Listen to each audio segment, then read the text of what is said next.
ꯊꯥꯡꯖ ꯈꯨꯗꯤꯡꯒꯤ ꯔꯦꯚꯦꯂꯦꯁꯟ ꯍꯥꯏꯕꯗꯤ ꯐꯣꯡꯗꯣꯛꯄꯤꯕꯒꯤ ꯂꯥꯏꯔꯤꯛ ꯑꯁꯤ ꯅꯩꯅꯗꯨꯅ ꯂꯥꯛꯂꯤ꯫ ꯍꯥꯏꯔꯤꯕ ꯅꯩꯅꯕ ꯑꯁꯤꯕꯨ ꯁꯔꯨꯛ ꯌꯥꯕꯤꯔꯤꯕ ꯄꯨꯝꯅꯃꯛꯄꯨ ꯄ꯭ꯔꯚꯨ ꯖꯤꯁꯨ ꯈ꯭ꯔꯤꯁꯇꯒꯤ ꯃꯤꯡꯗ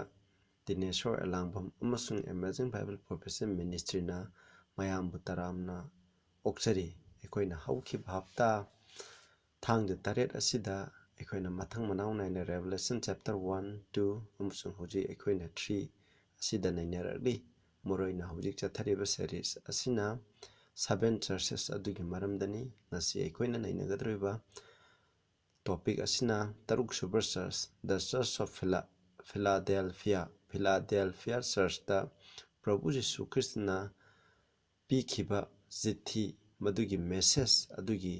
ꯃꯔꯝꯗꯅꯤ ꯑꯩꯈꯣꯏꯅ ꯅꯩꯅꯒꯗꯧꯔꯤꯕꯁꯤ꯫ ꯏꯆꯤꯟꯅꯥꯎꯁꯤꯡ, ꯑꯍꯥꯟꯕꯗ ꯑꯩꯈꯣꯏ ꯏꯁꯣꯔꯗ ꯄ꯭ꯔꯊꯅꯥ ꯇꯧꯃꯤꯟꯅꯁꯤ ꯍꯦꯟꯅ ꯃꯃꯨꯠ ꯇꯥꯅ ꯈꯪꯅꯤꯡꯉꯥꯏꯒꯤꯗꯃꯛ꯫ ꯁꯔꯒꯗ ꯂꯩꯕ ꯌꯥꯝꯅ ꯃꯤꯅꯨꯡꯁꯤ ꯆꯥꯎꯕ ꯊꯧꯖꯥꯜ ꯍꯩꯕ ꯏꯄꯥ ꯏꯁꯣꯔ, ꯂꯥꯛꯄ ꯍꯥꯏꯅꯤꯡꯉꯥꯏ ꯂꯩꯇꯅ ꯊꯥꯒꯠꯆꯔꯤ ꯏꯄꯥ꯫ ꯑꯩꯈꯣꯏꯅ ꯉꯁꯤ ꯅꯍꯥꯛꯅ ꯅꯍꯥꯛꯀꯤ ꯅꯆꯥꯅꯨꯄꯥ ꯄ꯭ꯔꯚꯨ ꯖꯤꯁꯨ ꯈ꯭ꯔꯤꯁꯇꯅ ꯐꯤꯂꯥꯗꯦꯜꯐꯤꯌꯥ ꯆꯔꯆꯇ ꯊꯥꯈꯤꯕ ꯆꯤꯊꯤ ꯃꯁꯤꯗ ꯌꯥꯎꯔꯤꯕ ꯃꯆꯪ ꯑꯣꯏꯕ ꯃꯁꯤꯒꯤ ꯋꯥꯄꯥꯎ ꯑꯁꯤ ꯑꯩꯈꯣꯏꯅ ꯅꯩꯅꯒꯗꯧꯔꯤ꯫ ꯍꯥꯏꯔꯤꯕ ꯋꯥꯄꯥꯎ ꯑꯁꯤ ꯑꯩꯈꯣꯏꯅ ꯅꯩꯅꯔꯒ ꯑꯩꯈꯣꯏꯒꯤ ꯄꯨꯟꯁꯤꯗꯁꯨ ꯃꯁꯤꯒꯤ ꯑꯆꯨꯝꯕꯁꯦ ꯑꯩꯈꯣꯏꯅ ꯑꯩꯈꯣꯏꯒꯤ ꯏꯁꯥꯒꯤ ꯄꯨꯟꯁꯤꯗ ꯑꯦꯄ꯭ꯂꯥꯏ ꯇꯧꯗꯨꯅ ꯏꯄꯥ ꯏꯁꯣꯔ ꯑꯆꯨꯝꯕꯁꯤ ꯏꯟꯗꯨꯅ ꯑꯩꯈꯣꯏꯅ ꯆꯠꯆꯕ ꯉꯝꯕ ꯍꯥꯏꯕꯗꯨ ꯅꯍꯥꯛꯅ ꯑꯣꯏꯍꯟꯕꯤꯌꯨ꯫ ꯇꯥꯔꯤꯕ ꯈꯨꯗꯤꯡꯃꯛꯇꯁꯨ ꯃꯄꯥ ꯅꯥꯏꯗꯕ ꯕꯣꯔ ꯄꯤꯅꯕꯤꯌꯨ꯫ ꯍꯧꯕꯗꯒꯤ ꯂꯣꯏ ꯐꯥꯎꯕ ꯅꯍꯥꯛꯅ ꯆꯦꯟꯕꯤꯌꯨ꯫ ꯄ꯭ꯔꯚꯨ ꯖꯤꯁꯨ ꯈ꯭ꯔꯤꯁꯇꯒꯤ ꯃꯤꯡꯗ ꯈꯨꯔꯨꯝꯖꯔꯤ, ꯑꯃꯦꯟ꯫ ꯏꯆꯤꯟꯅꯥꯎꯁꯤꯡ, ꯑꯩꯅꯁꯨ ꯃꯃꯥꯡꯗ ꯍꯥꯏꯈ꯭ꯔꯦ, ꯍꯥꯏꯔꯤꯕ ꯆꯔꯆ 8 ꯑꯁꯤꯒꯤ ꯃꯔꯝꯗ ꯑꯩꯈꯣꯏꯅ ꯅꯩꯅꯕ ꯃꯇꯝꯗ ꯃꯁꯤꯒꯤ ꯆꯔꯆ 8 ꯑꯁꯤ ꯖꯣꯟꯒꯤ ꯃꯇꯝꯗ ꯂꯩꯔꯝꯕ ꯑꯗꯨꯒꯨꯝꯕ ꯆꯔꯆꯅꯤ, ꯑꯦꯁꯤꯌꯥ ꯃꯥꯏꯅꯔꯗ ꯂꯩꯔꯝꯕ ꯆꯔꯆꯅꯤ꯫ ꯑꯗꯣ ꯍꯥꯏꯔꯤꯕ ꯑꯁꯤꯒꯤ ꯍꯤꯁꯇ꯭ꯔꯤꯗ ꯃꯁꯤꯒꯤ ꯐꯨꯜꯐꯤꯜꯃꯦꯟ ꯑꯗꯨꯁꯨ ꯂꯩ꯫ ꯃꯁꯤ ꯍꯤꯁꯇ꯭ꯔꯤꯗꯁꯨ ꯑꯩꯈꯣꯏꯅ ꯑꯦꯄ꯭ꯂꯥꯏ ꯇꯧꯒꯗꯕꯅꯤ, ꯖꯣꯟꯒꯤ ꯃꯇꯝꯗꯁꯨ ꯑꯦꯄ꯭ꯂꯥꯏ ꯇꯧꯒꯗꯕꯅꯤ꯫ ꯑꯗꯨꯒ ꯑꯩꯈꯣꯏ ꯏꯁꯥꯗꯁꯨ ꯍꯧꯖꯤꯛ ꯑꯩꯈꯣꯏ ꯏꯁꯥꯗꯁꯨ ꯆꯔꯆ ꯑꯁꯤꯗ ꯄꯤꯔꯤꯕ ꯃꯦꯁꯦꯖ ꯑꯁꯤ ꯅꯪ ꯑꯩꯒꯤꯗꯃꯛꯁꯨꯅꯤ ꯍꯥꯏꯕꯁꯤ ꯑꯩꯈꯣꯏꯅ ꯀꯥꯎꯒꯨꯝꯁꯤ꯫ ꯃꯁꯤꯅ ꯑꯦꯄꯤꯁꯣꯗ ꯅꯝꯕꯔ 8ꯅꯤ, ꯔꯦꯚꯦꯂꯦꯁꯟ 3ꯒꯤ 7-13 ꯃꯁꯤꯗꯅꯤ ꯑꯩꯈꯣꯏꯅ ꯅꯩꯅꯒꯗꯧꯔꯤꯕꯁꯦ, ꯗ ꯆꯔꯆ ꯑꯣꯐ ꯐꯤꯂꯥꯗꯦꯜꯐꯤꯌꯥ꯫ ꯑꯩꯈꯣꯏ ꯆꯪꯁꯤꯟꯃꯤꯟꯅꯔꯁꯤ꯫ ꯃꯁꯤꯒꯤ ꯃꯇꯝ ꯄꯦꯔꯣꯠ ꯑꯁꯦ 1798 ꯍꯥꯏꯕꯗꯤ ꯄꯥꯄꯦꯁꯤꯅ ꯇꯨꯈ꯭ꯔꯕ ꯃꯇꯨꯡ, ꯃꯥꯒꯤ ꯔꯣꯃꯥꯟ ꯀꯦꯊꯣꯂꯤꯛ ꯆꯔꯆꯅ ꯃꯥꯒꯤ ꯄꯣꯂꯤꯇꯤꯀꯦꯜ ꯄꯋꯥꯔ ꯂꯧꯊꯣꯛꯈ꯭ꯔꯕ ꯃꯇꯝ, ꯃꯥꯒꯤ ꯗꯦꯠꯂꯤ ꯋꯨꯟ ꯐꯪꯈ꯭ꯔꯕ ꯃꯇꯝ ꯑꯗꯨꯗꯒꯤ 1844 ꯍꯥꯏꯕꯗꯤ 1844 ꯃꯁꯤꯒꯤ ꯃꯇꯝ ꯑꯁꯤꯕꯨ ꯑꯣꯛꯇꯣꯕꯔꯒꯤ 22ꯗ ꯄ꯭ꯔꯚꯨ ꯖꯤꯁꯨ ꯈ꯭ꯔꯤꯁꯇ ꯂꯥꯛꯀꯅꯤ ꯍꯥꯏꯅ ꯋꯤꯂꯤꯌꯝ ꯃꯤꯂꯔꯅ ꯍꯧꯔꯒ ꯃꯥꯒꯤ ꯋꯥꯄꯥꯎ ꯁꯟꯗꯣꯛꯈꯤꯕ ꯃꯇꯝꯅꯤ꯫ ꯑꯗꯨꯅ ꯍꯥꯏꯔꯤꯕ ꯄꯦꯔꯣꯠ ꯑꯁꯦ ꯃꯤꯂꯔꯥꯏꯠ ꯃꯨꯚꯃꯦꯟ, ꯋꯤꯂꯤꯌꯝ ꯃꯤꯂꯔꯒꯤ ꯃꯥꯒꯤ ꯃꯨꯚꯃꯦꯟ ꯑꯗꯨ ꯑꯦꯚꯦꯟ ꯃꯨꯚꯃꯦꯟ ꯑꯗꯨꯒꯤ ꯃꯇꯝ ꯑꯗꯨꯕꯨꯅꯤ꯫ ꯋꯤꯂꯤꯌꯝ ꯃꯤꯂꯔ ꯑꯁꯦ ꯐꯦꯕ꯭ꯔꯨꯋꯥꯔꯤ 15, 1782ꯗ ꯃꯍꯥꯛ ꯄꯣꯛꯈꯤꯔꯝꯃꯤ꯫ ꯑꯗꯨꯒ ꯗꯤꯁꯦꯝꯕꯔ 20, 1849ꯗ ꯃꯍꯥꯛ ꯁꯤꯈꯤꯔꯝꯃꯤ꯫ ꯃꯍꯥꯛ ꯑꯃꯦꯔꯤꯀꯥꯒꯤ ꯕꯞꯇꯤꯁ ꯄ꯭ꯔꯤꯆꯔ ꯑꯃꯅꯤ꯫ ꯃꯍꯥꯛꯅ ꯅꯣꯔꯠ ꯑꯃꯦꯔꯤꯀꯥꯗ ꯂꯩꯔꯤꯕ ꯃꯥꯒꯤ ꯑꯁꯤꯒꯨꯝꯕ ꯃꯤꯁꯤꯡ ꯑꯁꯤꯗ ꯏꯁꯣꯔꯒꯤ ꯋꯥꯄꯥꯎ ꯁꯟꯗꯣꯛꯑꯝꯃꯤ꯫ ꯑꯁꯦꯡꯕꯗꯤ ꯃꯍꯥꯛ ꯍꯥꯟꯅ ꯖꯍꯥꯖꯒꯤ ꯀꯦꯞꯇꯦꯟ ꯑꯣꯏꯔꯝꯃꯦ ꯍꯥꯏ꯫ ꯑꯗꯨ ꯃꯥꯁꯦ ꯑꯦꯊꯤꯁꯅꯤ, ꯏꯁꯣꯔ ꯊꯥꯖꯗꯕ꯫ ꯑꯗꯨꯕꯨ ꯃꯃꯩꯊꯪꯗ ꯃꯍꯥꯛꯁꯦ ꯕꯥꯏꯕꯜꯒꯤ ꯃꯔꯝꯗ ꯅꯩꯅꯔꯒ ꯏꯁꯣꯔ ꯊꯥꯖꯕ ꯃꯤ ꯑꯣꯏꯔꯦ꯫ ꯑꯗꯨ ꯃꯍꯥꯛ ꯃꯁꯥꯃꯛꯅ ꯕꯥꯏꯕꯜ ꯖꯦꯅꯦꯁꯤꯁꯇꯒꯤ ꯍꯧꯔꯒ ꯃꯊꯪ ꯀꯟꯀꯣꯔꯗꯦꯟꯁ ꯅꯩꯅꯔꯒ ꯕꯥꯏꯕꯜꯗ ꯄꯤꯈꯤꯕ ꯄ꯭ꯔꯣꯐꯦꯁꯤꯡ ꯑꯁꯤ ꯂꯣꯏꯅ ꯊꯨꯡꯕꯗꯣ ꯃꯍꯥꯛꯅ ꯐꯖꯅ ꯄ꯭ꯔꯊꯅꯥ ꯇꯧꯔꯒ ꯅꯩꯅꯗꯨꯅ ꯂꯥꯛꯄ ꯃꯇꯝꯗ ꯃꯍꯥꯛꯅ ꯗꯥꯅꯤꯌꯦꯜ ꯍꯥꯏꯔꯤꯕ ꯂꯥꯏꯔꯤꯛ ꯑꯁꯤ ꯅꯩꯅꯕ ꯃꯇꯝꯗ ꯃꯁꯤꯗ ꯄꯤꯔꯤꯕ ꯄ꯭ꯔꯣꯐꯦꯁꯤ ꯗꯥꯅꯤꯌꯦꯜ 2:7 ꯑꯩꯈꯣꯏꯅ ꯃꯃꯥꯡꯗꯁꯨ ꯅꯩꯅꯈ꯭ꯔꯦ꯫ ꯍꯥꯏꯔꯤꯕ ꯄ꯭ꯔꯣꯐꯦꯁꯤꯡ ꯁꯨꯝ ꯅꯩꯅꯔꯛꯄ ꯃꯇꯝ ꯂꯣꯏ ꯊꯨꯡꯈ꯭ꯔꯦ꯫ ꯑꯗꯨꯒ ꯗꯥꯅꯤꯌꯦꯜ 8:14ꯗ ꯃꯍꯥꯛꯅ ꯄꯥꯕ ꯃꯇꯝꯗ unto 2300 days then the sanctuary will cleanse. ꯑꯗꯨ ꯃꯍꯥꯛꯅ ꯁꯦꯡꯆꯨꯔꯤ ꯑꯁꯦ 2300 days ꯂꯣꯏꯕ ꯃꯇꯝꯗ ꯁꯦꯡꯆꯨꯔꯤ ꯁꯦꯡꯗꯣꯛꯀꯅꯤ ꯍꯥꯏꯅ ꯍꯥꯏ꯫ ꯑꯗꯨꯅ ꯃꯁꯤꯒꯤ ꯑꯍꯧꯕꯁꯦ ꯀꯗꯥꯏꯗ ꯐꯪꯉꯤ ꯍꯥꯏꯅ ꯅꯩꯅꯕ ꯃꯇꯝꯗ 9ꯗ ꯐꯪꯉꯦ, 9 ꯆꯦꯞꯇꯔꯗ꯫ ꯑꯩꯅ ꯃꯃꯥꯡꯗꯁꯨ ꯅꯩꯅꯈ꯭ꯔꯦ, ꯑꯩꯅ ꯈꯔ ꯕꯦꯛꯒ꯭ꯔꯥꯎꯟ ꯈꯔ ꯄꯤꯖꯕꯅꯤ꯫ ꯑꯗꯨꯒ 9ꯒꯤ 24ꯗꯒꯤꯅ 27 ꯐꯥꯎꯕꯗ ꯃꯁꯤꯒꯤ ꯇꯥꯏꯝ ꯄꯦꯔꯣꯠꯁ ꯍꯥꯏꯗꯤ 2300 daysꯒ 70 week ꯑꯁꯤꯒ ꯑꯃꯠꯇꯅꯤ꯫ ꯃꯁꯤ 70 weeks ꯄ꯭ꯔꯣꯐꯦꯁꯤ ꯑꯁꯤꯅ 2003ꯒꯤ ꯃꯥꯒꯤ ꯑꯍꯥꯟꯕ ꯁꯔꯨꯛꯅꯤ ꯍꯥꯏꯕꯗꯣ ꯃꯗꯨꯒꯤ ꯃꯣꯏ ꯑꯅꯤꯒꯤ ꯍꯧꯐꯝꯁꯦ ꯆꯞ ꯃꯥꯟꯅꯅꯤ ꯍꯥꯏꯅ ꯅꯩꯅꯕ ꯃꯇꯝꯗ ꯀꯥꯜꯀꯨꯂꯦꯁꯟ ꯇꯧꯕ ꯃꯇꯝꯗ ꯑꯣꯛꯇꯣꯕꯔ 22, 1844ꯗ ꯁꯦꯡꯆꯨꯔꯤ ꯁꯦꯡꯗꯣꯛꯄ ꯃꯇꯝ ꯑꯁꯤ ꯇꯥꯏ꯫ mahangna sanctuary habse mahangna mahaki idea da sanctuary habse prithivini haina mahangna logiduna aduna October 22 da Prabhu Jesu Christa da lagni haina mahangna opau sandopone aduna America da leba mipung kudima mahangna asigma movement asida saruk yahan kibani mi kyamrum ishorgi asumba asida lakpa yawi adu Europe mafung kaya da sumasi pak sama masi opau sandoe adu matam da leba searching religious leadership ayamane de masi yadaba reject toba kambu kayam sule aduni hairiba matam asigi makoina ishorna haiba inba bible nainaba mission adugi maramda biriba aduguma city ni aduga hairiba Philadelphia church haibse Prabhu Jesu Christna church tare pibagi manungda kayamta negative haibati masigi phattaba karisu leitaba magi adugumba church ni Smyrnaga masigi maramdani haibse aikoina masi background se kaubiganu Philadelphia hairiba church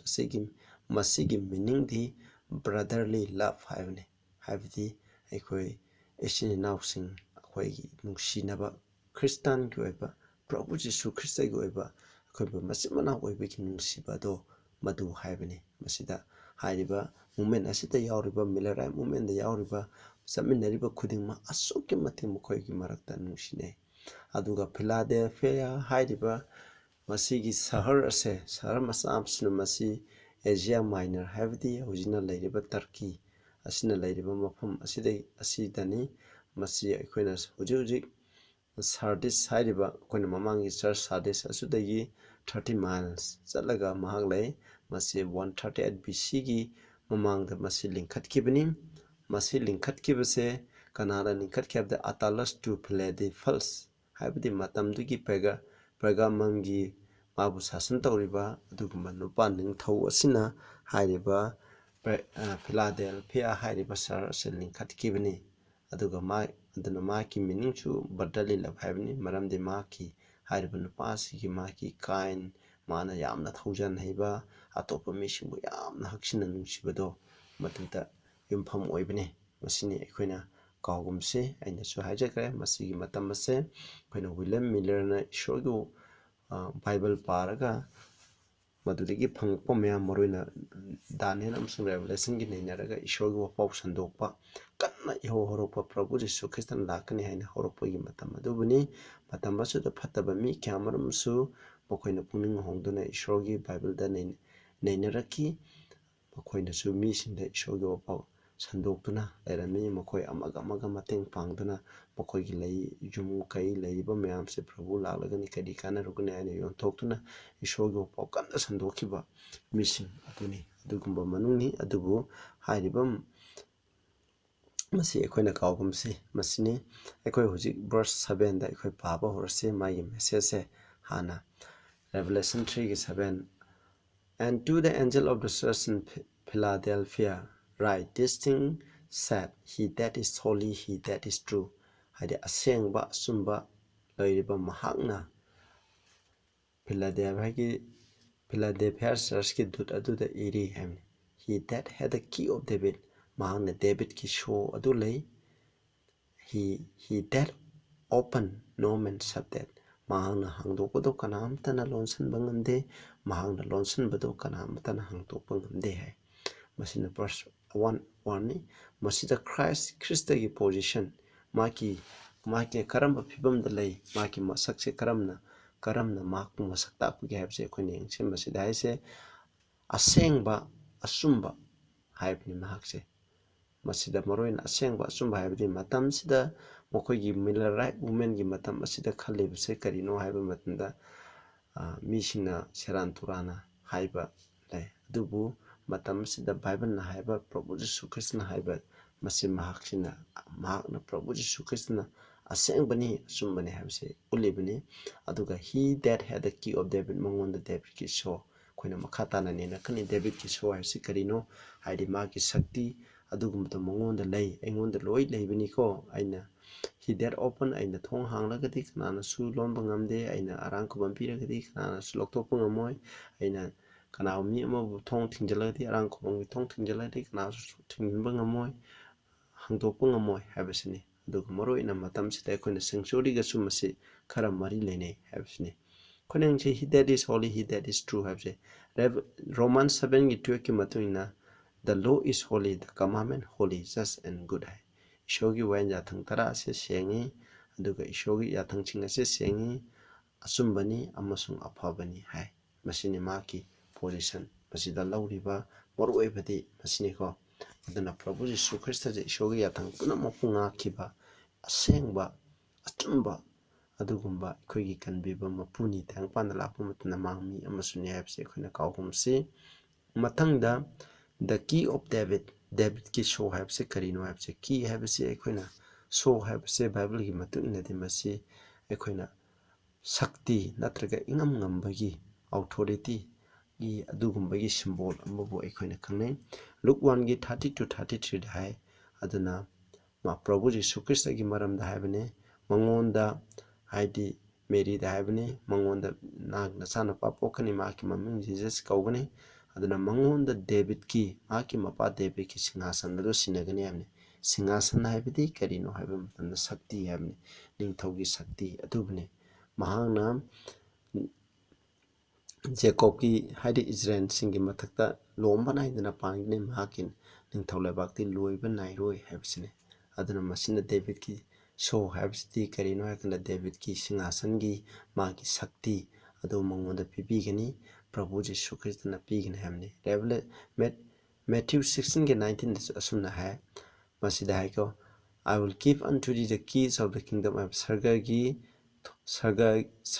ꯅꯤꯡꯊꯧ ꯂꯩꯕꯥꯛꯀꯤ ꯁꯣꯁꯤꯡ ꯑꯗꯨ ꯅꯈꯣꯏꯗ ꯄꯤꯒꯅꯤ ꯍꯥꯏꯕꯅꯤ ꯅꯈꯣꯏ ꯍꯥꯏꯕꯗꯤ ꯀꯅꯥꯅꯣ ꯆꯔꯆꯇ ꯅꯍꯥꯛꯅ ꯄꯨꯟꯕ ꯑꯗꯨ ꯄ꯭ꯔꯤꯊꯤꯕꯤꯗ ꯄꯨꯟꯕ ꯑꯗꯨ ꯅꯍꯥꯛꯅ ꯁꯔꯒꯗ ꯄꯨꯜꯂꯕꯅꯤ ꯅꯍꯥꯛꯅ ꯄ꯭ꯔꯤꯊꯤꯕꯤꯗ ꯊꯥꯗꯣꯛꯄ ꯑꯗꯨ ꯁꯔꯒꯗꯁꯨ ꯊꯥꯗꯣꯛꯂꯕꯅꯤ ꯍꯥꯏꯕꯗꯤ ꯆꯔꯆꯅ ꯏꯁꯣꯔꯒꯤ ꯕꯥꯏꯕꯜꯒꯤ ꯃꯇꯨꯡ ꯏꯟꯅ ꯆꯠꯂꯒ ꯆꯔꯆꯅ ꯄꯤꯕ ꯋꯥꯌꯦꯜ ꯑꯗꯨꯃꯛ ꯆꯨꯝꯅ ꯄꯤꯕ ꯋꯥꯌꯦꯜ ꯑꯗꯨꯃꯛ ꯕꯥꯏꯕꯜꯒꯤ ꯃꯇꯨꯡ ꯏꯟꯅ ꯄꯤꯕ ꯋꯥꯌꯦꯜ ꯑꯗꯨꯃꯛ ꯃꯤ ꯑꯃ ꯑꯗꯨꯃꯛ ꯁꯔꯒꯗꯁꯨ ꯃꯗꯨꯒꯤ ꯋꯥꯌꯦꯜ ꯑꯗꯨ ꯂꯩ ꯍꯥꯏꯕꯅꯤ ꯑꯗꯨꯒ ꯋꯥꯌꯦꯜꯗ ꯑꯩꯈꯣꯏꯅ ꯆꯔꯆꯅ ꯂꯥꯜꯂꯦ ꯍꯥꯏꯔꯒꯗꯤ ꯁꯔꯒꯗꯁꯨ ꯂꯥꯟꯒꯅꯤ ꯆꯔꯆꯅ ꯆꯨꯝꯃꯦ ꯍꯥꯏꯔꯒꯗꯤ ꯁꯔꯒꯗꯁꯨ ꯆꯨꯝꯒꯅꯤ ꯍꯥꯏꯕꯁꯦ ꯑꯗꯨꯕꯨ ꯍꯥꯏꯔꯤꯕꯁꯦ ꯑꯩꯈꯣꯏꯅ ꯀꯔꯤꯒꯤ ꯃꯇꯨꯡ ꯏꯟꯅ ꯕꯥꯏꯕꯜꯒꯤ ꯃꯇꯨꯡ ꯏꯟꯅ ꯅꯤꯌꯣꯝꯒꯤ ꯃꯇꯨꯡ ꯏꯟꯅ ꯆꯠꯀꯗꯕꯅꯤ ꯑꯗꯨ ꯀꯅꯥꯒꯨꯝꯕ ꯆꯔꯆ ꯑꯃꯅ ꯕꯥꯏꯕꯜꯒꯤ ꯅꯤꯌꯣꯝꯒꯤ ꯋꯥꯡꯃꯗ ꯃꯉꯣꯟꯗ ꯁꯛꯇꯤ ꯄꯤꯔꯕꯅꯤ ꯍꯥꯏꯗꯨꯅ ꯅꯝꯐꯨ ꯁꯥꯐꯨꯗ ꯕꯥꯏꯕꯜꯒꯤ ꯋꯥꯡꯃꯗ ꯅꯠꯇꯅ ꯇꯧꯕ ꯇꯥꯔꯒꯗꯤ ꯃꯗꯨ ꯀꯔꯤꯁꯨ ꯀꯥꯟꯅꯔꯣꯏ ꯃꯁꯤ ꯄꯨꯝꯅꯃꯛ ꯊꯨꯡꯂꯣꯏ ꯑꯗꯨꯕꯨ ꯕꯥꯏꯕꯜꯒꯤ ꯃꯇꯨꯡ ꯏꯟꯅ ꯏꯟꯕ ꯇꯥꯔꯒꯗꯤ ꯃꯤ ꯑꯃ ꯅꯪ ꯆꯔꯆꯅ ꯅꯪ ꯅꯣꯔꯣꯛ ꯆꯠꯀꯅꯤ ꯍꯥꯏ ꯇꯥꯔꯗꯤ ꯃꯤꯗꯣ ꯅꯣꯔꯣꯛ ꯆꯠꯀꯅꯤ ꯕꯥꯏꯕꯜꯒꯤ ꯃꯇꯨꯡ ꯏꯟꯅꯅꯤ ꯑꯩꯈꯣꯏ ꯏꯆꯤꯟ ꯏꯅꯥꯎꯁꯤꯡ ꯅꯠꯇꯅꯗꯤ ꯑꯩꯈꯣꯏꯅ ꯍꯥꯏꯕ ꯌꯥꯔꯣꯏ ꯅꯤꯌꯣꯝꯁꯤꯡ ꯑꯗꯨ ꯋꯥꯌꯦꯟꯕ ꯃꯇꯝꯗ ꯋꯥꯔꯛ ꯋꯥꯇꯦꯝꯕ ꯃꯇꯝꯗ ꯕꯥꯏꯕꯜꯅ ꯄꯤꯔꯤꯕ ꯅꯤꯌꯣꯝ ꯑꯗꯨꯒꯤ ꯃꯇꯨꯡ ꯏꯟꯅ ꯇꯧꯔꯒꯗꯤ ꯍꯥꯏꯕꯅꯤ ꯃꯁꯤꯅꯤ ꯆꯔꯆꯇꯁꯨ ꯑꯩꯈꯣꯏꯅ ꯁꯔꯒꯒꯤ ꯊꯣꯡ ꯍꯥꯡꯇꯣꯛꯄ ꯂꯣꯟꯁꯤꯟꯕꯒꯤ ꯁꯣ ꯑꯁꯤ ꯑꯩꯈꯣꯏꯅ ꯆꯔꯆꯇꯁꯨ ꯄꯤꯔꯤꯑꯕ ꯆꯔꯆ ꯍꯥꯏꯕꯁꯦ ꯑꯩꯈꯣꯏꯗ ꯑꯆꯨꯝꯕ ꯆꯔꯆꯇ ꯍꯥꯏꯕꯁꯤꯅꯤ ꯑꯗꯨꯒ ꯃꯔꯨꯑꯣꯏꯅ ꯃꯍꯥꯛꯅ ꯁꯤꯗ ꯃꯍꯥꯛꯅ ꯍꯥꯡꯇꯣꯛꯄ ꯊꯣꯡ ꯑꯗꯨꯒ ꯃꯍꯥꯛꯅ ꯂꯣꯟꯁꯤꯟꯕ ꯊꯣꯡ ꯀꯅꯥꯝꯇꯅ ꯃꯍꯥꯛꯅ ꯍꯥꯡꯇꯣꯛꯈꯤꯕꯗꯣ ꯀꯅꯥꯝꯇꯅ ꯊꯤꯡꯕ ꯉꯝꯗꯦ ꯃꯍꯥꯛꯅ ꯊꯤꯡꯈꯤꯕꯗꯣ ꯀꯅꯥꯝꯇꯅ ꯍꯥꯡꯗꯣꯛꯄ ꯉꯝꯗꯦ ꯍꯥꯏꯔꯤꯕꯁꯤ ꯀꯔꯤꯒꯤ ꯃꯔꯝꯗꯅꯣꯗ ꯍꯦꯚꯟꯂꯤ ꯁꯦꯡꯆꯨꯔꯤꯒꯤ ꯃꯔꯝꯗꯅꯤ ꯁꯔꯒꯒꯤ ꯑꯣꯏꯕ ꯂꯥꯏꯁꯪ ꯑꯗꯨꯒꯤ ꯃꯔꯝꯗꯅꯤ ꯂꯥꯏꯁꯪ ꯑꯁꯤ ꯃꯁꯤ ꯀꯅꯥꯒꯨꯝꯕ ꯃꯤꯁꯤꯅ ꯑꯇꯣꯞꯄ ꯗꯤꯅꯣꯃꯤꯅꯦꯁꯟ ꯑꯁꯤꯅ ꯁꯦꯡꯆꯨꯔꯤꯒꯤ ꯃꯔꯝꯗ ꯐꯖꯅ ꯅꯩꯅꯗꯦ ꯑꯩꯈꯣꯏꯅ ꯁꯦꯡꯆꯨꯔꯤꯒꯤ ꯃꯔꯝꯗ ꯐꯖꯅ ꯅꯩꯅꯕ ꯗꯔꯀꯥꯔ ꯂꯩ ꯃꯁꯤꯒꯤ ꯁꯦꯡꯆꯨꯔꯤꯗ ꯂꯩꯔꯤꯕ ꯃꯥꯒꯤ ꯐꯔꯅꯤꯆꯔꯁꯤꯡ ꯑꯁꯤꯒꯤ ꯃꯔꯝꯗ ꯐꯖꯅ ꯈꯪꯕ ꯃꯇꯝꯗ ꯑꯩꯈꯣꯏꯅ ꯑꯔꯥꯝ ꯈꯨꯕꯝ ꯀꯔꯝꯅ ꯐꯪꯒꯅꯤ ꯍꯥꯏꯕꯁꯦ ꯃꯁꯤꯒꯤ ꯃꯔꯝ ꯐꯖꯅ ꯈꯪꯕ ꯉꯝꯒꯅꯤ ꯁꯦꯡꯆꯨꯔꯤ ꯂꯥꯏꯁꯪ ꯑꯁꯤꯗ ꯀꯥ ꯑꯅꯤ ꯂꯩ ꯑꯍꯥꯟꯕ ꯀꯥꯗꯨꯅ ꯃꯗꯨ ꯄꯔꯗꯥ ꯑꯃꯅ ꯈꯥꯏꯗꯣꯛꯏ ꯄ꯭ꯔꯚꯨ ꯖꯤꯁꯨ ꯈ꯭ꯔꯤꯁꯇꯅ ꯁꯤꯕ ꯃꯇꯝꯗ ꯖꯦꯔꯨꯁꯥꯂꯦꯝ ꯂꯥꯏꯁꯪꯒꯤ ꯇꯦꯝꯄꯜꯒꯤ ꯄꯔꯗꯥ ꯁꯦꯒꯥꯏꯔꯤꯕꯗꯣ ꯃꯗꯨꯅꯤ ꯑꯁꯦꯡꯕ ꯃꯐꯝ ꯈ꯭ꯋꯥꯏꯗꯒꯤ ꯁꯦꯡꯕ ꯃꯐꯝ ꯍꯥꯏꯅ ꯈꯥꯏꯗꯣꯛꯏꯕꯅꯤ ꯃꯗꯨꯕꯨꯅꯤ ꯑꯗꯨꯅ ꯄ꯭ꯔꯚꯨ ꯖꯤꯁꯨ ꯈ꯭ꯔꯤꯁꯇꯅ ꯁꯤꯔꯒ ꯍꯤꯡꯒꯠꯄ ꯃꯇꯝꯗ ꯃꯥꯅ ꯑꯁꯦꯡꯕ ꯃꯐꯝꯗ ꯃꯥꯅ ꯁꯦꯕꯥ ꯇꯧꯏ ꯑꯗꯨꯒ 1844ꯒꯤ ꯑꯣꯛꯇꯣꯕꯔ 22ꯗꯒꯤꯗꯤ ꯃꯥꯅ ꯃꯣꯁ ꯍꯣꯂꯤ ꯄ꯭ꯂꯦꯁꯇ ꯆꯪꯉꯤ ꯑꯗꯨꯅꯤ ꯃꯍꯥꯛꯅ ꯊꯣꯡ ꯍꯥꯡꯇꯣꯛꯈ꯭ꯔꯦ ꯆꯪꯈ꯭ꯔꯦ ꯑꯗꯨꯒ ꯐꯥꯔꯁ ꯑꯦꯄꯥꯔꯠꯃꯦꯟ ꯑꯍꯥꯟꯕ ꯀꯥ ꯑꯗꯨꯗꯤ ꯂꯣꯟꯁꯤꯟꯈ꯭ꯔꯦ ꯃꯗꯨꯅꯤ ꯀꯅꯥꯝꯇꯅ ꯃꯁꯤ ꯂꯣꯟꯕ ꯉꯝꯃꯔꯣꯏ ꯍꯥꯏꯕꯁꯤꯅꯦꯕ ꯑꯩꯈꯣꯏ ꯃꯈꯥ ꯇꯥꯅ ꯑꯃꯨꯛ ꯌꯦꯡꯃꯤꯟꯅꯁꯤ ꯃꯊꯪꯗ ꯃꯥꯅ ꯄꯤꯔꯤꯕ ꯊꯥꯒꯠ ꯋꯥꯍꯩ ꯑꯃꯁꯨꯡ ꯋꯥꯔꯅꯤꯡ ꯀꯃꯦꯟꯗꯦꯁꯟ ꯑꯃꯁꯨꯡ ꯋꯥꯔꯅꯤꯡꯒꯤ ꯑꯩꯈꯣꯏꯅ ꯌꯦꯡꯁꯤ Revelation 3ꯒꯤ 8, 9, 10 ꯑꯩꯅ ꯈꯪꯉꯦ I know thy works ꯑꯩꯅ ꯅꯪꯒꯤ ꯊꯕꯛꯁꯤꯡ ꯈꯪꯉꯦ Behold I have set before thee an open door ꯑꯩꯅ ꯅꯈꯣꯏꯒꯤ ꯃꯃꯥꯡꯗ ꯊꯣꯡ ꯑꯃ ꯍꯥꯡꯇꯣꯛꯂꯤ No man can shut it ꯀꯅꯥꯅꯁꯨ ꯑꯩꯅ ꯍꯥꯡꯇꯣꯛꯄ ꯊꯣꯡꯁꯦ ꯀꯅꯥꯅꯁꯨ ꯂꯣꯟꯁꯤꯟꯕ ꯉꯝꯃꯣꯏ For maramdi thou has a little strength nangi pangal khajitang lay has kept my word adubu aigu wahidi nangna chena ngakre and has not denied my name ayi mingche nangna yadaba tawde hamni film di phyalda taidiba church se asida piriba commendation je haidi masida haining isi kaino makoina tawriba thaba khudima ishona khangi aduna aigida aina nakoigidamok thong hangdokpiri hamni ngasichu ishona aikoina tawba thaba khudingma khangi ishona aikoigidamok thong hangdokpigini haibasineba. Behold, I will make them of the synagogue of Satan. Aduna ina kharadi synagogue of Satan semgani which said they are Jew makoi Jews ni haiba aduga are not oidi oidaba but do lie masin thiba. Behold, I will make them to come and worship before thy face. Yengu aina makoi nakoi gi khongyada makoi bulaktuna kurumangani habni. To know that I have loved thee aina nangbu nungsi habse. Maramdi nakoina takpiba khudimuk chumi habse makoida khangangani habni. Masinawsung. Verse 10 because thou hast kept the word of my patience aigi kham kan gi wishing show you wishing aduna koina ngakre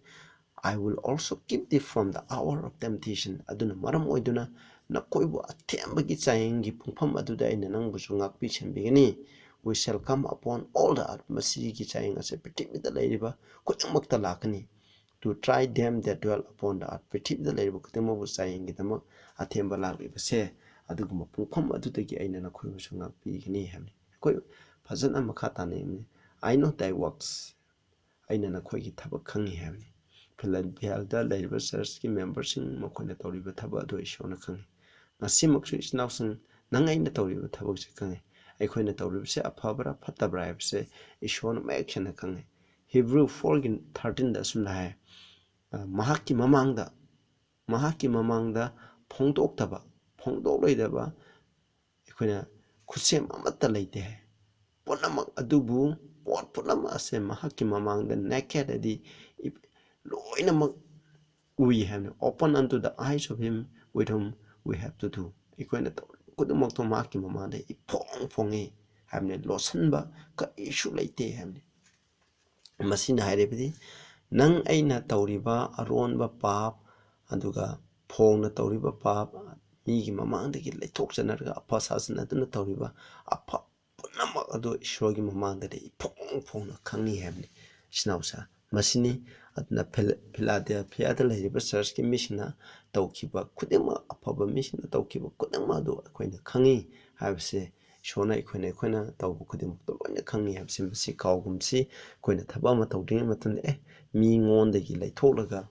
ta mi udringai honai adubu shona loina ui habse aikoina kawgumsi masini mathangda synagogue of Satan masida makoigi Philadelphia gi church asida mogi matam asida mi kanglup khara amadi lay haribda reformation hadi Prabhu Yesu Krishna lakani habigi movement asida ko makoina Bible gi asumba takpibado madu lawdabida aikoina aranba tradition mina takpibado madugi matungna sena paiba aduga Bible gi matungna takpibado adugi haiben ba mishing adugi mayukta layba mi kanglup aman layeba adu hariba makoising asina koina Prabhu Yesu Krishna lakani second coming gi achumba masida yauriba hoi khara lalaga chu sanctuary gi maramda khangdraba tarasu masigi achumba Prabhu Yesu Krishna bun sigadamni aikoina pap thatokadamni puning hongduna sakadamni haiba achumba pausing ase makoina lawsan gi deba moroina sanctuary amsung Bible sabat asigi maramda makoina lawsan de aduguma missing adubuni makoise sida jum hai makoise mapan thongda makoi Jews ni hai adubu makoidi oidaba mapan thongda Christian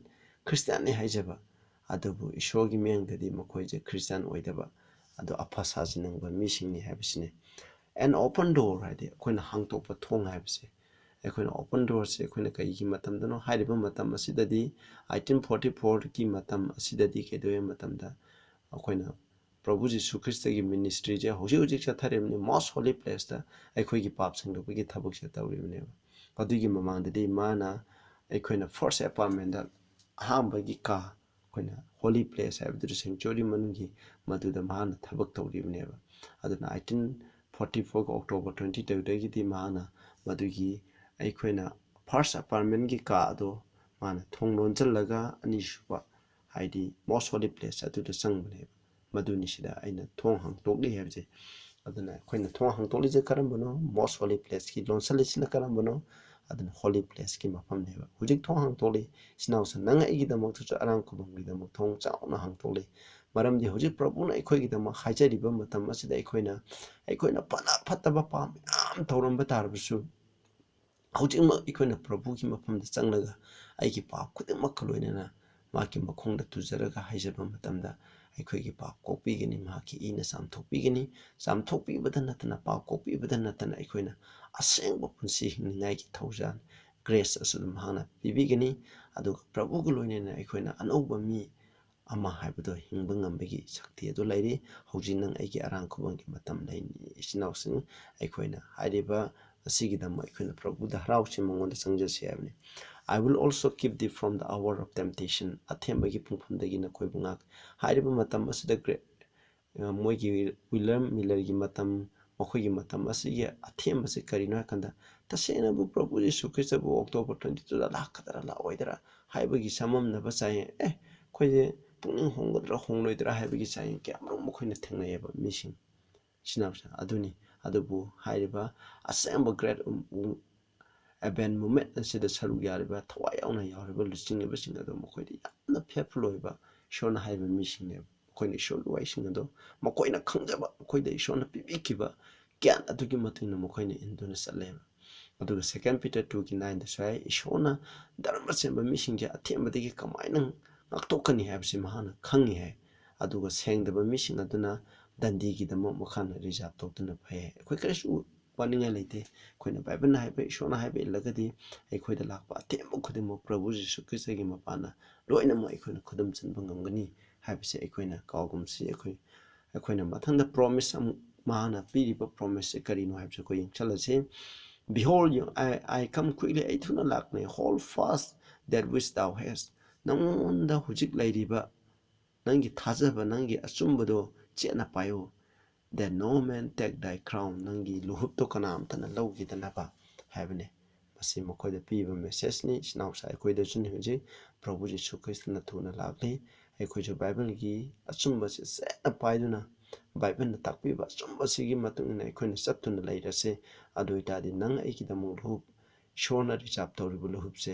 ꯀꯅꯥꯝꯇꯅ ꯑꯩꯈꯣꯏꯗꯒꯤ ꯂꯧꯕ ꯐꯪꯉꯣꯏ ꯍꯥꯏꯕꯁꯤꯅꯤ ꯑꯗꯨꯒ verse 12ꯇ ꯍꯥꯏ He that overcome will I make a pillar in the temple of my God ꯑꯩꯒꯤ ꯂꯥꯏꯁꯪꯗꯀꯣ ꯑꯩꯒꯤ ꯂꯥꯏꯁꯪꯒꯤ ꯌꯨꯝꯕꯤ ꯑꯃ ꯑꯣꯏꯍꯟꯒꯅꯤ ꯈꯨꯗꯨꯝ ꯆꯜꯂꯤꯕ ꯃꯍꯥꯛ ꯑꯗꯨꯅ ꯍꯥꯏꯕꯅꯤ ꯃꯇꯝ ꯑꯗꯨꯗ ꯃꯔꯨꯑꯣꯏꯅ ꯃꯈꯣꯏ ꯃꯇꯝ ꯑꯗꯨꯒꯤ ꯃꯈꯣꯏꯒꯤ ꯐꯤꯂꯥꯗꯦꯜꯐꯤꯌꯥꯒꯤ ꯃꯇꯝꯒꯤ ꯃꯤꯁꯤꯡꯒꯤ ꯃꯔꯨꯑꯣꯏꯕ ꯄ꯭ꯔꯣꯕ꯭ꯂꯦꯝꯗꯤ ꯀꯔꯤꯅꯣ ꯄ꯭ꯔꯚꯨ ꯂꯥꯛꯑꯅꯤ ꯍꯥꯏꯕꯒꯤ ꯋꯥꯄꯥꯎꯁꯦ ꯗꯥꯅꯤꯌꯦꯜ ꯔꯦꯚꯦꯂꯦꯁꯟꯗꯒꯤ ꯄꯤꯔꯤꯕ ꯏꯁꯣꯔꯒꯤ ꯋꯥꯄꯥꯎꯁꯤꯡ ꯑꯁꯦ ꯃꯁꯤꯅꯤ ꯃꯁꯤꯒꯤ ꯃꯇꯨꯡꯏꯟꯅ ꯆꯠꯂꯤꯕ ꯃꯁꯤꯅ ꯇꯥꯛꯄꯗꯨꯒꯤ ꯃꯇꯨꯡꯏꯟꯅ ꯆꯠꯂꯤꯕ ꯃꯤꯁꯤꯡ ꯑꯗꯨꯕꯨꯅꯤ ꯄꯨꯝꯅꯃꯛ ꯈꯨꯗꯨꯝ ꯆꯟꯕ ꯇ꯭ꯔꯦꯗꯤꯁꯟ ꯃꯤꯅ ꯍꯥꯏꯕꯒꯤ ꯃꯇꯨꯡꯏꯟꯅ ꯆꯠꯇꯕ ꯕꯥꯏꯕꯜꯅ ꯍꯥꯏꯕꯒꯤ ꯃꯇꯨꯡꯏꯟꯅ ꯆꯠꯂꯤꯕ ꯄꯥꯞ ꯈꯨꯗꯨꯝ ꯆꯜꯂꯤꯕ ꯈꯨꯗꯤꯡꯃꯛ ꯑꯗꯣ ꯃꯗꯨ ꯏꯁꯣꯔꯅ ꯍꯥꯏꯕꯅꯤ ꯑꯩꯒꯤ ꯂꯥꯏꯁꯪꯗ ꯌꯨꯝꯕꯤ ꯑꯣꯏꯍꯟꯒꯅꯤ ꯍꯥꯏꯕꯅꯤ He shall go no more out ꯃꯍꯥꯛꯅ ꯃꯗꯨꯗꯒꯤ ꯑꯃꯨꯛ ꯆꯠꯊꯣꯛꯈ꯭ꯔꯔꯣꯏ ꯑꯩꯒꯤ ꯂꯥꯏꯁꯪꯗꯒꯤ I will write upon him the name of my God ꯑꯩꯅ ꯃꯉꯣꯟꯗ ꯏꯁꯣꯔꯒꯤ ꯃꯤꯡ ꯑꯗꯨ ꯏꯕꯤꯒꯅꯤ the name of the city of my God ꯑꯩꯒꯤ ꯏꯁꯣꯔꯒꯤ ꯁꯍꯔ ꯑꯗꯨꯒꯤ ꯃꯤꯡ ꯑꯗꯨ ꯏꯁꯤꯟꯕꯤꯒꯅꯤ which is New Jerusalem ꯑꯅꯧꯕ ꯖꯦꯔꯨꯁꯥꯂꯦꯝ ꯍꯥꯏꯔꯤꯕ ꯁꯍꯔ ꯑꯗꯨꯒꯤ ꯃꯤꯡ ꯑꯗꯨ ꯃꯉꯣꯟꯗ ꯏꯕꯤꯒꯅꯤ which cometh down out of heaven from my God ꯑꯩ ꯏꯁꯣꯔꯗꯒꯤ ꯁꯔꯒꯗꯒꯤ ꯃꯗꯨ ꯀꯨꯝꯊꯔꯛꯑꯦ I will write upon him my new name ꯑꯩꯒꯤ ꯑꯅꯧꯕ ꯃꯤꯡ ꯑꯗꯣ ꯃꯉꯣꯟꯗ ꯏꯕꯤꯒꯅꯤ ꯍꯥꯏꯕꯅꯤ ꯑꯩꯈꯣꯏ ꯆꯪꯁꯤꯟꯃꯤꯟꯅꯁꯤ ꯌꯥꯝꯅ ꯐꯖꯕ ꯑꯁꯨꯛꯀꯤ ꯃꯇꯤꯛ ꯐꯖꯈ꯭ꯔꯕ ꯄ꯭ꯔꯣꯃꯤꯁ ꯑꯃꯅꯤ ꯏꯆꯤꯟꯅꯥꯎꯁꯥ ꯑꯍꯥꯟꯕꯗ ꯌꯦꯡꯁꯦ A pillar in the temple ꯏꯁꯣꯔꯒꯤ ꯂꯥꯏꯁꯪꯗ ꯌꯨꯝꯕꯤ ꯑꯃ ꯑꯣꯏꯕ ꯍꯥꯏꯕꯁꯤ ꯀꯔꯤꯅꯣ ꯃꯁꯤ ꯁꯤꯝꯕꯣꯂꯤꯛꯀꯤꯅꯤ ꯏꯆꯤꯟꯅꯥꯎꯁꯥ ꯁꯤꯝꯕꯣꯂꯤꯛꯀꯤ ꯄꯤꯂꯔ ꯍꯥꯏꯕꯁꯤꯒꯤ ꯑꯥꯔꯊꯗꯤ ꯑꯗꯨꯅ ꯁꯤꯝꯕꯣꯂꯤꯛ ꯇꯦꯝꯄꯜ ꯁꯤꯝꯕꯣꯂꯤꯛꯀꯤ ꯑꯣꯏꯕ ꯂꯥꯏꯁꯪ ꯑꯗꯨꯅꯤ ꯃꯁꯤꯗ ꯃꯔꯨꯑꯣꯏꯅ ꯇꯦꯝꯄꯜ ꯍꯥꯏꯕꯁꯤ ꯅꯥꯎꯁ ꯍꯥꯏꯕꯅꯤ ꯃꯥꯒꯤ ꯑꯥꯔꯊꯗꯤ ꯑꯩꯈꯣꯏꯅ ꯁꯦꯡꯆꯨꯔꯤ ꯃꯅꯨꯡ ꯍꯥꯏꯕꯅꯤ ꯍꯥꯏꯗꯤ ꯁꯦꯡꯆꯨꯔꯤꯒꯤ ꯄꯥꯔꯠ ꯑꯅꯤ ꯂꯩ ꯍꯣꯂꯤ ꯑꯃꯁꯨꯡ ꯃꯣꯁ ꯍꯣꯂꯤ ꯄ꯭ꯂꯦꯁ ꯃꯗꯨꯒꯤ ꯃꯅꯨꯡ ꯑꯗꯨꯕꯨꯅꯤ ꯃꯁꯤꯅ ꯈꯪꯅꯩꯁꯦ ꯃꯁꯤꯅ ꯂꯣꯏꯅ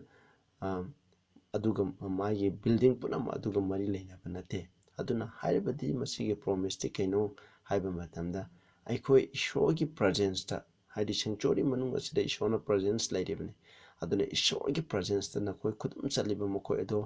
ꯂꯦꯡꯗꯕ ꯃꯐꯝ ꯑꯃ ꯂꯩꯒꯅꯤ ꯍꯥꯏꯕꯗꯤ ꯏꯁꯣꯔꯒ ꯂꯣꯏꯅꯅ ꯂꯩꯒꯅꯤ ꯍꯥꯏꯕꯅꯤ ꯀꯌꯥꯗ ꯐꯖꯈ꯭ꯔꯕꯅꯣ ꯑꯩꯈꯣꯏꯁꯨ ꯑꯩꯈꯣꯏꯅ ꯄꯨꯟꯁꯤꯗ ꯂꯥꯛꯏꯕ ꯑꯊꯦꯝꯕ ꯆꯌꯦꯡ ꯈꯨꯗꯤꯡꯃꯛ ꯕꯥꯏꯕꯜꯅ ꯍꯥꯏꯕꯒꯤ ꯃꯇꯨꯡ ꯏꯟꯅ ꯆꯠꯄ ꯇꯥꯔꯕ ꯃꯤꯅ ꯍꯥꯏꯕꯒꯤ ꯃꯇꯨꯡ ꯏꯟꯅ ꯆꯠꯇ꯭ꯔꯕ ꯑꯩꯈꯣꯏꯅ ꯄꯥꯞ ꯈꯪꯗꯦ ꯑꯩꯈꯣꯏꯒꯤ ꯄꯨꯟꯁꯤꯗ ꯂꯥꯛꯏꯕ ꯆꯌꯦꯡ ꯈꯨꯗꯤꯡꯃꯛꯁꯦ ꯑꯩꯈꯣꯏꯅ ꯈꯨꯗꯨꯝ ꯆꯟꯕ ꯇꯥꯔꯒꯗꯤ ꯂꯦꯡꯗꯅ ꯑꯩꯈꯣꯏ ꯏꯁꯣꯔꯒꯤ ꯂꯥꯏꯁꯪꯗ ꯍꯥꯏꯕꯗꯤ ꯏꯁꯣꯔꯒ ꯂꯣꯏꯅꯅ ꯃꯇꯝ ꯈꯨꯗꯤꯡꯗ ꯃꯐꯝ ꯑꯃ ꯖꯒꯥ ꯑꯃ ꯂꯩꯒꯅꯤ ꯍꯥꯏꯕꯅꯤ 1 Corinthians 3:9ꯗꯁꯨ high we are God's building ꯍꯥꯏꯕꯅꯤ ꯑꯩꯈꯣꯏꯁꯦ ꯏꯁꯣꯔꯒꯤ ꯊꯋꯥꯏꯒꯤ ꯑꯣꯏꯕ ꯌꯨꯝ ꯑꯗꯨ ꯑꯩꯈꯣꯏꯅꯤ ꯍꯥꯏꯕꯅꯤ 1 Peter 2:5ꯗ ꯍꯥꯏꯕꯅꯤ ꯑꯩꯈꯣꯏꯁꯦ ꯑꯍꯤꯡꯕ ꯅꯨꯡꯁꯤꯡ ꯍꯥꯏꯕꯗꯤ ꯑꯗꯨꯒꯨꯝꯕ ꯊꯋꯥꯏꯒꯤ ꯑꯣꯏꯕ ꯌꯨꯝ ꯁꯥꯒꯠꯂꯤꯕ ꯑꯍꯤꯡꯕ ꯌꯨꯝꯁꯤꯡ ꯑꯗꯨꯅꯤ ꯍꯥꯏꯗꯤ ꯊꯥꯏꯅ ꯃꯃꯥꯡꯗ ꯖꯦꯔꯨꯁꯂꯝ ꯂꯥꯏꯁꯪ ꯁꯥꯕꯁꯦ ꯅꯨꯡꯁꯤꯡꯅ ꯆꯤꯡꯗꯒꯤ ꯀꯛꯊꯠꯂꯕ ꯅꯨꯡꯁꯤꯡꯅ ꯊꯥꯗꯔꯒ ꯀꯥꯏꯗ꯭ꯔꯕ ꯑꯗꯨꯅ ꯀꯥꯏꯎ ꯌꯥꯗ꯭ꯔꯕ ꯐꯖꯅ ꯁꯥꯗꯣꯛꯂꯕ ꯅꯨꯡꯁꯤꯡ ꯑꯗꯨꯅ ꯁꯦꯝꯕꯅꯦꯕ